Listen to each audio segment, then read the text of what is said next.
Sa bansang ito, ako ay nagtatrabaho bilang isang domestic helper. Ito ay sakop din ng Middle East. Hindi ito ang unang bansang aking napuntahan.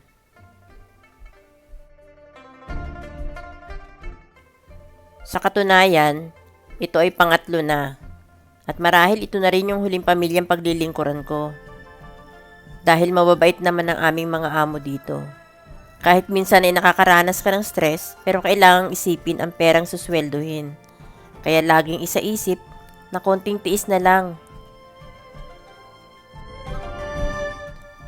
Hindi ko po ginawa ang videong ito para hikayatin ang aking mga kababayan o baka isipin din ng iba na nagdi-discourage din ako dun sa mga nangangarap maging OFW. Sa mga gustong makipagsapalaran bilang domestic helper, dapat handa ka sa lahat ng pwedeng mangyari. Sabi nga ng iba, maraming umuwi namang masaya, nakapagpundar, umaasenso, at higit sa lahat, pag uwi nila nandun pa rin yung pamilya, naghihintay, at buo sila.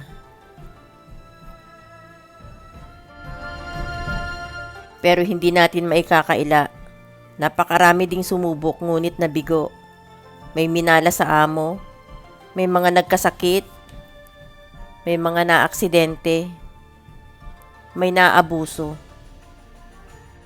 at may mga naiuuwing wala ng buhay. Kadalasan din, may uuwing sira na ang buong pamilya. Ang puhunan dito ay lakas ng loob, lakas ng katawan, sa trabaho. Matinding tiwala sa mga iiwan mo sa Pilipinas ang kailangan. Ganon din naman sa iyong panig. Bawat OFW ay dapat may isang salita sa pangakong kanyang iniwan sa kanyang pamilya. Dahil may iilan, hindi ko po nila lahat, may mga natutukso at nakakalimutan na yata ang pamilya nila. Ang homesick ay isang pangyayari sa buhay ng bawat OFW na kanyang pagdadaanan. Hindi lahat ay nagtatagumpay na malampasan ito. Dahil ang iba ay sumusuko, bumibigay ang pag-iisip, at nawawala sila sa kanilang katinuan. Kung stress lang ang pag-uusapan, nasa amin na yan, ang lahat ng yan. Stress sa trabaho, sa mga kasamahan mo sa trabaho na stress ka din. Sa pamilyang iyong pinaglilingkuran, at sa pamilyang iyong naiwan sa Pilipinas. Nang lahat ng problema, pinansyal, gulo sa pamilya, karamdaman, lahat yan ay iniisip mo kahit nasa malayo ka. At ang pinakamasakit, yung wala kang magawa, gustuhin mo mang tumulong. Iiyak mo na lang ang lahat ng iyong iniisip tungkol sa kanila.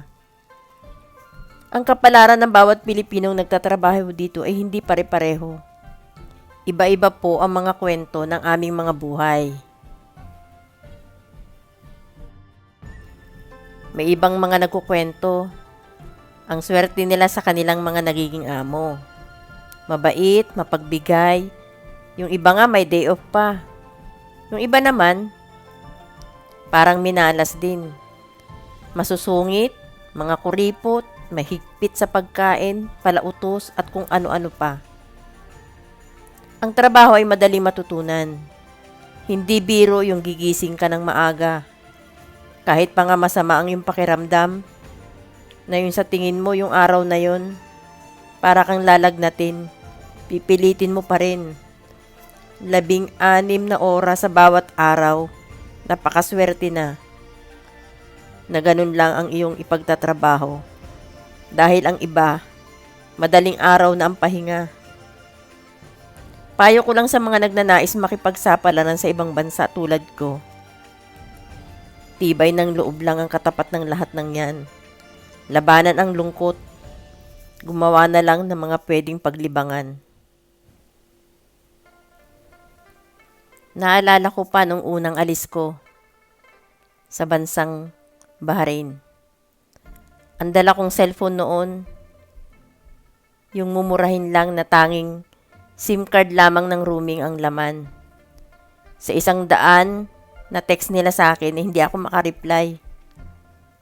Hihintayin ko pa yung aking sweldo para lang ma-replyan sila. Isa, dalawa o tatlo dahil sa napakataas na halaga ng pagsisend ng text sa roaming. Ang sakit sa akin. Hindi ko akalain na makakaya ko yun. Na parang ako lang nag-iisa sa mundo. Ng mga panahon na yun. First lunch ko sa bahay ng aking amo. Masarap ang ulam. Parang hindi ko kayang lunukin yung pagkain. Iniisip ko, may kinakain kaya ang mga anak ko? Dahil umalis ako kahit na isasaing ay wala sila. Hindi ako nakatulog ng gabing yun. Sa unang buwan ng aking pagtatrabaho, pakiramdam ko nun para akong mababaliw. Naiiwan mag-isa sa bahay habang nasa trabaho ang mga amo ko. Hindi maiwasang napapatingin ako sa kalangitan, nakatulala sa mga isipin tungkol sa pamilya ko sa Pilipinas. Ang ginawa ko, nilibang ko ang aking sarili. Gumawa ako ng paraan para mabaglit sa isip ko yung mga palagiang pag-aalala sa kanila. Nagdodrawing ako noon, natatandaan ko pa. Sumusulat ako ng diary, kumakanta ako mag-isa. Nire-record ko yung aking kanta at pinapakinggan ko rin mag-isa.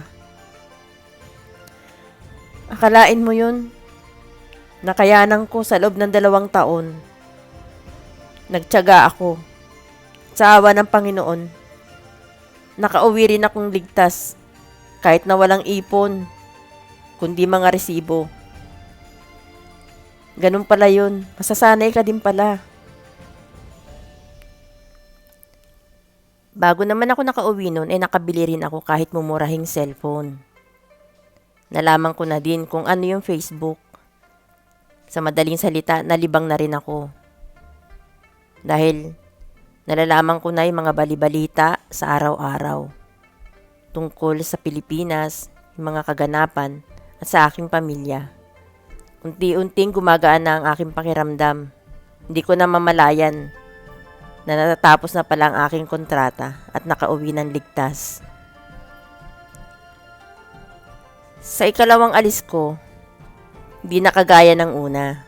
Ang bawat araw ay parang ang bilis na. Nasanay na ako sa salitang pag-abroad. Dahil ano nga naman ang kikitain ko sa Pilipinas kung nandun lang ako. Napakababa ng ating sweldo doon. Ikukumpara mo naman dito. At hindi mo nga namamalayan, nakapagpatapos ka na pala ng iyong anak. Napakasaya sa pakiramdam ng panahong yun. Kahit nga hindi gaanong kalakihan ng sweldo namin dito, okay na rin. Nabibili ko ng mga pangangailangan nila. Nakakaraos na rin. Nakakain na rin naman sila ng sapat. Kahit na kung minsan kinakapos pa rin, may advantage pa rin naman. Dahil may nagpapautang na sa kanila. Dahil yun nga, nakakabit yung salitang abroad. Kahit walang matira sa sweldo, makabayad lang, may magpapautang ulit. Yung pag-uwi sa Pilipinas, sa iyong pamilya, para magbakasyon, yung pakiramdam na yun ang hindi mo matatawaran sa buhay mo. Dahil, makakapiling mo na uli sila.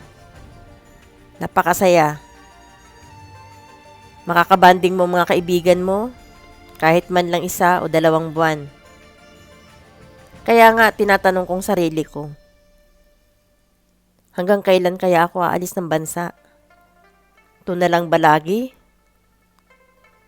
Inuulit ko po, iba-iba ang aming naging kapalaran dito. Ang kwento ko pong ito ay sarili kong karanasan. Sa mga nagnanais mag-ibang bansa, tibayan nyo lang po ang loob nyo. Kayang-kaya nyo rin po yan.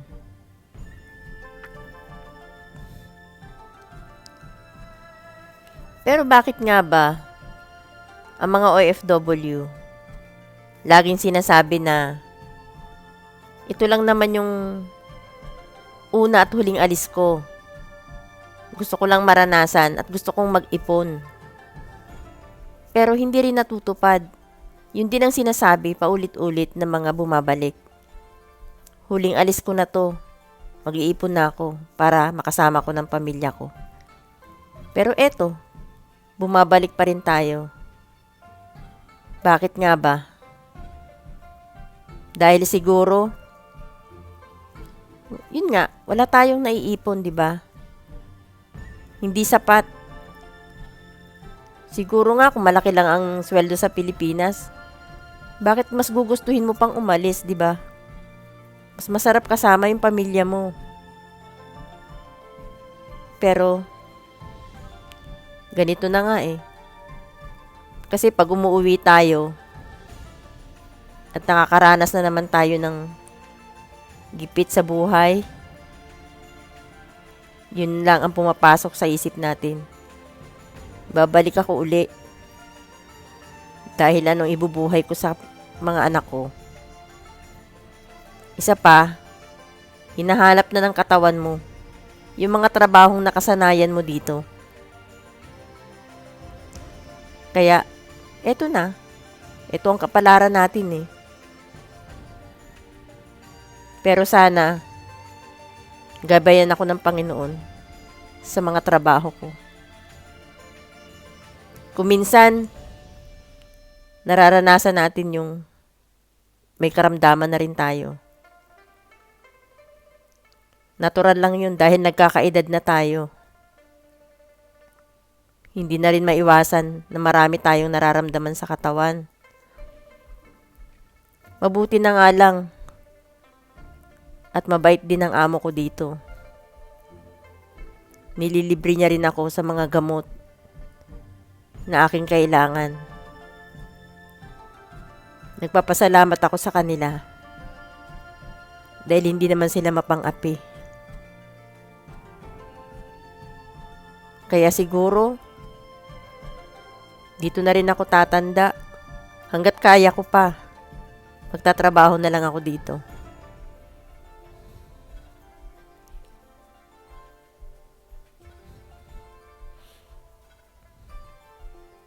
Pag nandito ka, kakayanin mo lahat. Opo. Kahit nga po trabahong lalaki, panlalaki, ginagawa namin. Yung magbuhat ng mabibigat, kinakaya namin, pinipilit namin kayanin. Ganun po talaga eh. Yun ang tawag ng trabaho, di ba? Kaya, sa mga nagnanais po na magtrabaho din dito, mag-abroad, wag po kayong mag-alala. Nandyan lang ang Panginoon natin. Ginagabayan tayo. Saan man tayo makarating. Basta, manalig lang tayo sa Kanya. Lagi lang tayo magpasalamat na tayo ay laging ligtas sa araw-araw.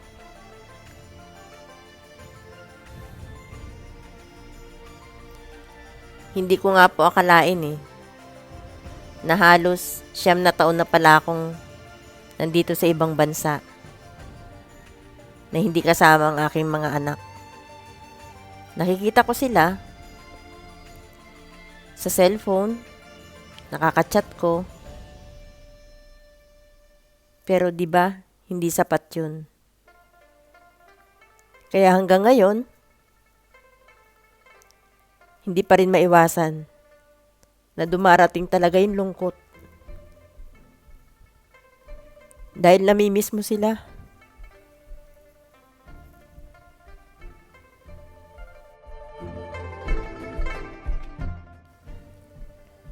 Alam niyo po ba, nung first time kong nag-abroad, wala akong alam na trabaho.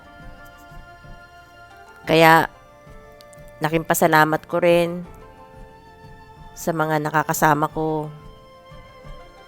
Marami akong natutunan sa kanila, lalong-lalo na sa pagluluto.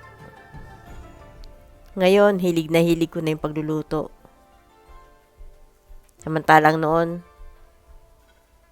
Gasino lang yung alam ko. Yung pangkaraniwan lang nating niluluto sa Pilipinas. Eto nga po, malapit na namang matapos yung aking kontrata dito. Bahala na kung ano na naman ang mangyayari. Kung saan ako dadalhin ng ating Panginoon. Alam ko naman nandyan lang siya. Hindi niya ako pinababayaan.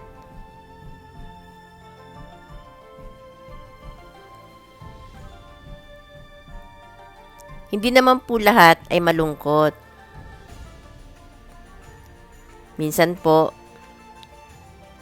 nilalabas kami ng aming amo. Dahil siguro, nararamdaman niya na malungkot na rin kami sa loob ng bahay. Kaya yan ang buhay namin para kaming mga nakawala sa koral. Masarap sa pakiramdam na kahit minsan, nakakalabas ka. Nakakalanghap ka ng sariwang hangin sa tabing dagat. Kahit papano, nagiging masaya rin kami. May mga kaibigan din kami dito. Kapag Eid, pagkatapos ng Ramadan, kami ay nagkikita-kita. Mga katulong ng mga kapatid ng amo namin, tsaka ng kanyang biyanan. Doon nagkikita-kita kami. Masaya kahit papano. Banding. Nakikita nyo sa mga video. Nagsiselfie kami. Masaya. Sa mga makakapanood po ng video kong ito, gusto ko po sana ma-share nyo para malaman din ng iba yung aking karanasan dito, na may malungkot, may masaya, at higit sa lahat, ang importante ay kumikita tayo ng pera na ibubuhay natin sa ating pamilya, di ba? Kaya yung mga hindi pa po nagsusubscribe, subscribe na po sa aking channel, Mama DH. Ako po ay domestic helper na nagtatrabaho dito sa Oman. Maraming salamat po sa inyong panunood sa aking video.